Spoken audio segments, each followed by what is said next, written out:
So now we're pretty familiar with overlay as a great way to add texture to your images. But now I want to show you about Hardlight. Now first, the method that I'm using to drag these textures onto this image is just drag and drop. What I'm going to be doing is opening up the texture in my Finder window and then just dragging, clicking and dragging and dropping it over the image. This brings in the photograph as a smart object. Now all I have to do is rotate, and I can do a little bit of resizing with this smart object. Completely cover up the image.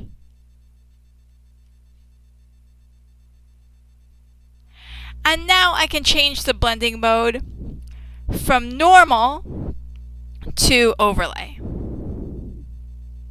So as you see, overlay brought this texture in the midtones. You can see a little bit of the texture in the trees and in the grass there, before, after. But if we want the texture to show up in the highlights, that's this white area here, then we'll want to use the Hardlight blending mode.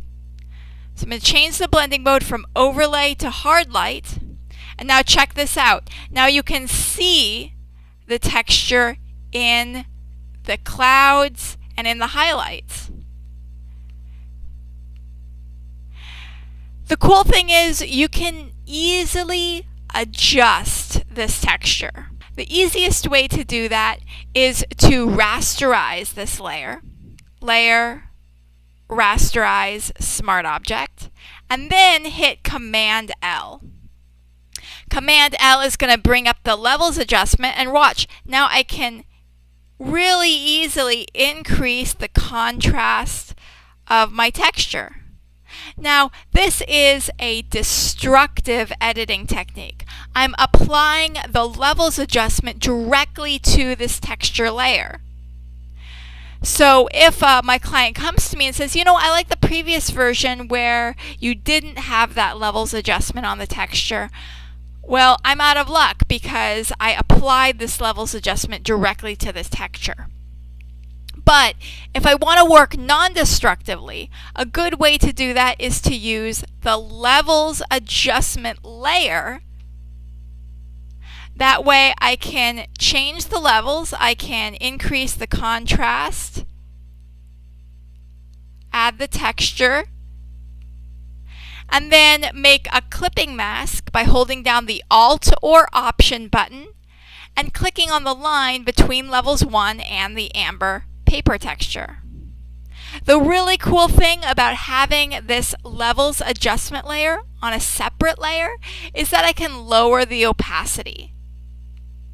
So if I want just a little bit of the texture showing through, not all of it, but just a little bit of that levels adjustment showing through, then I can lower the opacity of that levels adjustment. And remember, you can also lower the opacity of the texture itself. So let's see a couple before and afters showing you the difference between overlay and Hardlight. You can drag this texture onto the image. And now I can resize this texture because it came in as a smart object, and I know that this is a very large, high-resolution texture file. Now usually if you don't bring in a large high-resolution file and you resize it to make it bigger and it's not a smart object, it's going to get blurry and pixelated. So remember, our shortcut keys to adjust the size of an object, Command T to bring up the transform controls. Now let's look at it in overlay mode. Interesting, so we can see the texture there showing through. Now let's see it in Hardlight mode. Now you can see the texture is really filling in that white area. One more. I'm going to drag and drop this texture.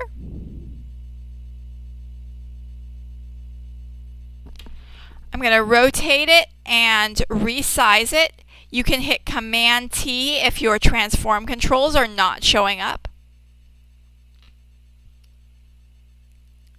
And I'm going to change the blending mode to overlay. And now I'm going to change the blending mode to Hardlight. See the difference?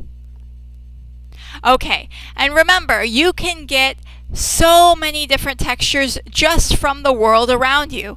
Get out your camera, take photos of cool pieces of peeling plaster on the sides of buildings, or cracks in the sidewalk, or cool pieces of fabric.